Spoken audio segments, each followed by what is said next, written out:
Salam l'équipe, salam la team des Z, j'espère que vous allez bien. La conférence de presse de Jamel Belmadi a été explosive. Il y a eu beaucoup de sujets abordés, c'est monté tout doucement en puissance et je vais vous résumer de manière complète ce qui a été dit, point par point. On va aborder ça calmement, tranquillement pour ceux qui n'auraient pas envie de voir la conférence, ils ne l'ont pas vue ou qui voudraient simplement revérifier les points avec attention sur ce qui a été dit. Juste avant de commencer, et je vous invite à rester jusqu'à la fin parce qu'il y a pas mal d'informations très lourde. Avant de commencer, je vous invite à vous abonner si ce n'est pas déjà fait, à participer en commentaire en me disant, bien évidemment, si vous avez vu la conférence et ce que vous en avez pensé et ce qui vous a marqué dedans. Et bien évidemment, à mettre un maximum de pouces bleus pour soutenir. Maintenant que ça c'est dit, on va commencer par le début. Au début, ça s'est passé très calmement. Plusieurs journalistes ont abordé la question des nouveaux joueurs, les 7 nouveaux joueurs venus. Belmadi a répondu simplement que c'était leur chance, que le contexte permettait de les appeler, c'est-à-dire nouveau cycle, certains joueurs qui ne sont pas venus, etc. Qu'il attendait d'eux, déjà qu'ils s'intègrent correctement, chacun sa façon, son caractère, sa timidité, etc. Et qu'il attendait de voir ce qu'ils allaient donner, parce qu'il y avait un monde entre eux, le rapport de force en club et bien évidemment la prestation internationale de l'équipe, de la sélection qui est d'un autre niveau. Donc, ils ont leur chance, il va falloir qu'ils prouvent ce qu'ils valent. Et c'est ce qu'il a annoncé simplement au niveau et de manière générale sur ces 7 joueurs. Il avait une petite aparté ensuite sur Benayad, donc l'attaquant de l'Sétif, dit que c'est un attaquant qui suivait déjà au Paradou, qu'il a malheureusement, qui devait partir en Europe, mais qui a été blessé il y a quelques années, et ensuite il s'est imposé à Sétif là récemment. Et donc c'est un attaquant qui suit, et il l'a qualifié comme l'un des meilleurs neufs du championnat. Donc bien évidemment, il a aussi dit qu'il était là aussi parce que d'autres joueurs n'étaient pas là et que donc c'était à lui de prouver comme les 7 autres joueurs. Donc ça, c'est de manière résumée sur un peu les joueurs, les nouveaux. Ensuite, on a attaqué directement, après plusieurs questions sur ce sujet-là, on a attaqué, et là c'est important, on est revenu sur les barrages, sur la FIFA, sur Infantino, sur le match du Cameroun, et là c'était assez croustillant. Et on va rentrer tout de suite dans le détail de tout ça. Il a commencé par cette colère. On lui a posé une question sur cette colère, est-ce qu'il la ressentait toujours. Il a bien évidemment dit que cette colère était toujours présente, une colère qu'il allait devoir canaliser et qu'il allait canaliser, mais que cette colère était présente pour ses joueurs, pour le peuple algérien. Parce que ce qu'il a vécu pendant 120 minutes, c'est entre guillemets affreux, inqualifiable. Il parle bien sûr du match contre le Cameroun. Il parle du match contre le Cameroun où il fait l'état de cet aller-retour sur d'autres questions et sur celle-ci qui est un complément, qui dit que pour lui, il est évident, il demande à tout le monde de regarder le match, qu'ils ont mangé le Cameroun à l'aller comme au retour, que le Cameroun n'a eu qu'une seule occasion sur la double parade de Mbolhi, et c'est la seule chose qu'ils ont fait réellement d'eux-mêmes durant le match. Sinon, pour les occasions de l'Algérie, n'en parlons pas, il y en avait tellement, surtout au retour. À l'aller, c'était un braquage, mais au retour, il y en a eu tellement. Donc, cette domination était complète, et que Gassama est venu faire sur 120 minutes un travail, un boulot. Donc, il ne l'a pas exprimé comme ça, mais c'est ce qu'il a voulu dire, un travail, un boulot, et qu'il a très bien fait. Il a ensuite parlé, et là c'est assez important, justement sur ce recours, sur cette défense, etc.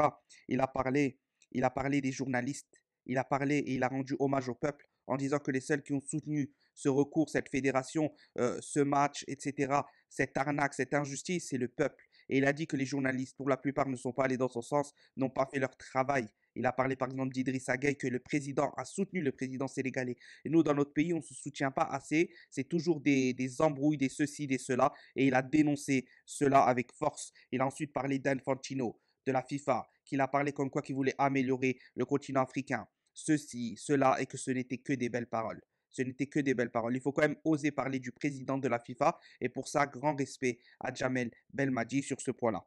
Ensuite, bien évidemment, il a parlé justement de ses ennemis journalistes, etc. Et il a dit qu'il avait proposé, écoutez bien, qu'il avait proposé à tous les journalistes de faire une grande émission, à ceux d'El Haddef, etc., de faire une grande émission pour que chacun donne sa parole, son avis, qu'il ose les confronter face à toutes les énormités qu'ils disent sur ces 35 matchs sans défaite qu'ils minimisent, etc. Il a voulu tous les confronter. Pendant 5 jours, ils n'ont donné aucune réponse. Ils n'ont donné aucune réponse. Ils ont tous eu peur. Ils se sont tous cachés. Mais ce que Belmadi voulait faire, c'était très bien. Il voulait faire une grande émission nationale avec tous les acteurs du football, journalistes, etc., pour qu'il y ait des contradictions et que le débat soit créé et qu'on améliore cette équipe nationale. Ils ont tous refusé. Ça montre encore une fois que pour la plupart, ce sont des ennemis de l'intérieur. Une fois que ça s'est dit, il est revenu brièvement, bien évidemment, sur ces dernières 20 secondes, parce qu'on reste toujours dans le cas Infantino, barrage, match Cameroun. C'était un bon petit passage de quasi 25 minutes.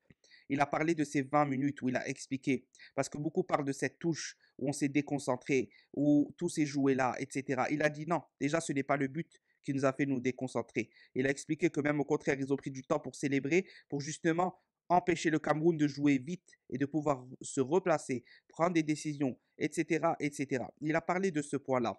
Il est revenu à ce but de Toko Ekambi. Déjà, il a parlé de Ben Yedder. Il a dit que bien évidemment, sur les deux matchs, Ben Yedder a mis Toko Ekambi dans sa poche et il y a eu un gros travail sur Ben Yedder parce que Toko Ekambi était le joueur le plus dangereux selon Belmadi, le plus intelligent du côté camerounais et que le travail a été fait et il a très bien été fait. Et malheureusement, sur ce dernier but, alors il a dit qu'il n'en veut pas à Ben Yedder parce que c'est tout le monde qui s'est déconcentré, mais il a dit qu'il suffisait de quelques instants et ça vient aussi comment dire, d'une déconcentration légère, mais des défenseurs. Parce que comme il a dit, quand on s'est embrouillé juste avant la touche, là où il y a Belfodil, Bedran, etc., qui s'embrouillent, il dit que les défenseurs n'avaient pas à être là. Les défenseurs doivent rester derrière parce que ça se jouait sur les derniers instants et qu'il y a eu une petite déconcentration ou une petite manque de concertation qui était générale. Mais pour les défenseurs, c'était plus grave. Donc voilà ce qu'il a dit pour l'épisode FIFA, Infantino, Gassama, etc., etc. Ensuite, on est passé, et attention, restez bien jusqu'à la fin parce qu'à la fin, il y a une information très très importante qui va faire beaucoup polémique. Il a parlé ensuite de la fédération. La fédération, il a dit bien évidemment qu'actuellement, on n'a pas de fédération, qu'il va falloir mettre les bonnes personnes au bon poste pour pouvoir progresser et que ça, c'était important et indispensable parce qu'il a bien dit qu'attention, ils allaient encore nous créer des problèmes. Il n'a pas cité les noms, il n'a pas cité les instances, mais on y reviendra dans une autre vidéo parce que ça, c'est très très important et c'est quelque chose à décortiquer et à analyser. Mais vous savez très bien de qui on parle encore une fois. Il a parlé de cette fédération justement qui doit travailler, se reconstruire et être puissante. Ça, c'était un point important. Ensuite, à la fin, vers les 20 dernières minutes, il est revenu un peu sur le groupe. Il a dit que, bien évidemment, au niveau des jeunes, bah, ils allaient devoir s'imposer, trouver une concurrence saine, etc., et s'imposer. Pour les anciens, il allait tout de suite voir ceux qui avaient encore faim, qu'ils avaient encore leur place pour les meilleurs d'entre eux, comme Slimani qui s'entraîne depuis plusieurs jours avant le regroupement et qui voyait très bien dans son visage qu'il avait faim. Bon, on en a déjà parlé, on connaît tous Slimani de toute façon. Aucun doute pour moi qu'il sera à la CAN 2023, vu la motivation et l'énergie qu'il a. Ensuite, bien évidemment, il est revenu sur bah, justement ce groupe qui a tout dominé en Afrique avant ce double échec, ces 35 matchs. Il a rappelé qu'on a battu tous les gros du continent, que ce soit le Nigeria. Et on a battu sur ces 5 équipes qualifiées, par exemple, on a battu 4 d'entre eux. Le Sénégal, le Ghana, les autres, rappelez-moi c'est qui. Bref, sauf le Maroc, parce qu'on n'a pas joué contre eux. Mais sinon, toutes les équipes qualifiées d'Afrique, on les a battues, et même plusieurs fois. Il est revenu sur le Mali qu'on a battu 2 fois, sur le Nigeria qu'on a battu, sur le Sénégal 2 fois, etc., etc. Donc il a dit que de ce groupe, bien évidemment, il n'y avait pas tout à jeter, mais qu'on était parti sur un nouveau cycle avec de la jeunesse et qu'il allait devoir créer, entre guillemets, une nouvelle alchimie. Il a parlé de certains postes comme Mandy, par exemple, qui n'a pas tant de jeu, mais il faut faire quelques exceptions pour certains postes parce qu'on n'a pas le niveau peut-être adéquat pour le moment. Bon, après, moi, je ne suis pas là pour donner mon avis pour l'instant. Je vous résume simplement la vidéo. Je ne donne pas mon avis. C'est vraiment pour faire un résumé. Et voilà. Et dernière info, très très importante, très croustillante. Il laisse la porte, une très grande porte à Andy Delors.